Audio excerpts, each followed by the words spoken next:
Okie dokie. This is my 2026 journal lineup and setup and everything else. I'm using 3 books primarily. One for messy notes, one for memories, and then one for everything else. My messy notes is just a pocket notebook. I set this up a few weeks back just so that it was ready for the new year. And I'm really looking forward to using it. I made this actually. If I can figure out how to link the video, I will. I made this and yeah, I'm super excited because it's, you know, themed with the 2026 Hobonichi. And I think it'll go well. Next we have my 10-year diary, which I'm on I think 2026 will be year 4 that I'll be in here. I have not been super consistent with it the last few years. So one of my goals this year is to be more consistent. So I'll be tracking this within my other journal and whether or not I filled in each day. I did that with journaling prompts last year and that was super helpful because I have done a journaling prompt for every single day of 2025. So we'll see if I can do the same here. And then we have my main workhorse. This is an A5 rings filled with primarily a A6 Hobonichi cousin that I debound and punched and put in here. And I did this the last few months of 2025 and I loved it, so we're doing it again. Most of my dividers and whatnot were from my sister when she was destashing, so I think a lot of it is from May Paper Co. Other than that, I'm not sure where they're from. I stuck a Hobonichi sticky pocket on the inside of this inbox cover, and I like it a lot. I just slide receipts and whatnot that need to be dealt with in here, and then when time comes to deal with them, I know exactly where they are. The 2026 year at a glance, I don't have any plans for at the moment other than just using it for a year at a glance. Last year I tracked some things on this page. Might end up happening, might not. We'll see what happens this year. Then I have an undated future log, which I'm going to put like fixed events and important dates so that when 2027 rolls around, I can just look at this instead of having to flip through all of my monthlies to find the important dates to transfer into the next year.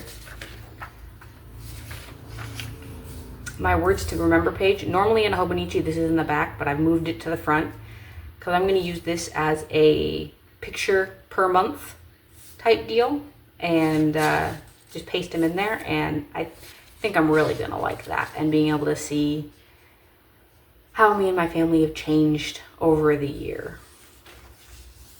My 365-day checkoff sheet, like I mentioned, is going to be used to track whether or not I filled out my 10-year diary.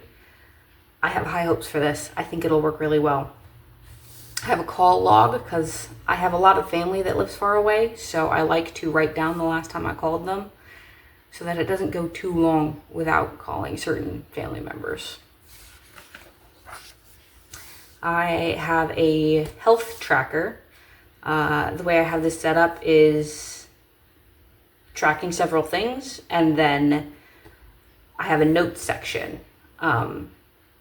So for things that are unusual, but I would like to note when they happened, like, I don't know, if you have a doctor's appointment and you want to put your doctor's appointment notes in there or anything like that, you can. I'm going to have all of these together. It's double-sided, so it'll last me 2 months. I am working on backfilling my 10-year diary, so this is a tracker for that and seeing where I have backfilled and where I have not, which is a project it's probably going to go on through the whole year, and we'll see how that goes. Then we have our future log. I don't know. There's another word that people use for this page, but I'm going to use it as a tracker again this year, tracking my habits. And this, again, worked really well last year. I actually tracked all of the same habits through the whole year, which is the first year I've done that. And I think the reason for that is that it's all on 2 spreads, and I can look back at the previous months and see how everything worked out. Next, we have our monthlies. I'm going to be using these for pre-planning and a little bit of memory keeping, but primarily pre-planning.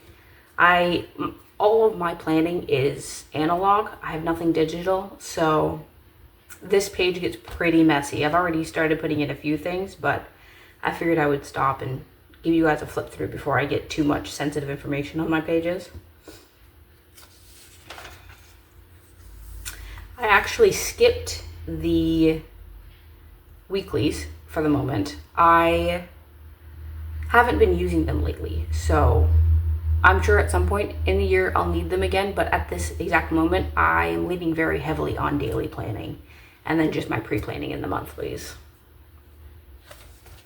And then I have my dailies. I have 3 months worth of dailies. I plan on rotating my pages quarterly, so that fits really well in here because this paper is pretty thin, and it doesn't take up too much room to fit that many months in here, which is really nice actually. And then I have my sections behind this. Section 1 is like work notes and project notes and whatnot. Section 2 is my Bible study.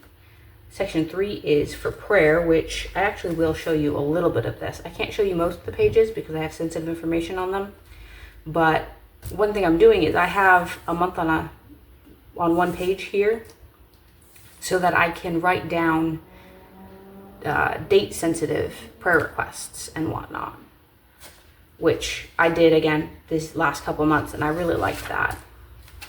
Let's see if there's anything I can show you. I don't think so. I think I might do a dedicated video about my prayer journal at some point, just so that you can see how it functions and maybe gain some inspiration for yourself, but we'll pass by that for now. And then I have my collections and reference.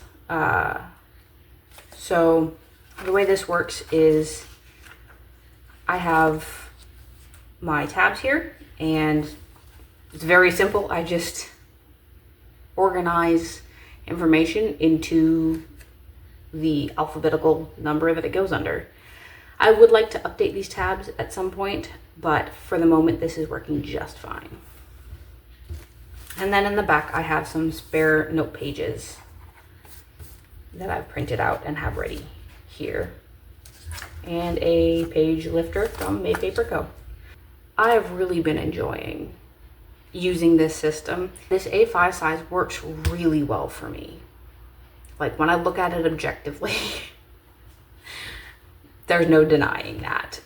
One thing that I really like about this is that when I get like Christmas cards and whatnot, I can just punch those and slide them into my journal, and the page is big enough for that. I don't have to trim the cards at all. So that's one reason I really like the A5 size. Another reason is that there's just space to breathe and to work. There may come a time in my life when I'm gonna need a smaller size, but for the moment, this is perfect. Well, I hope you all enjoyed, and maybe you got some inspiration. Maybe you set up your own journal while you were watching this. I hope you have a fantastic new year, and stay blessed.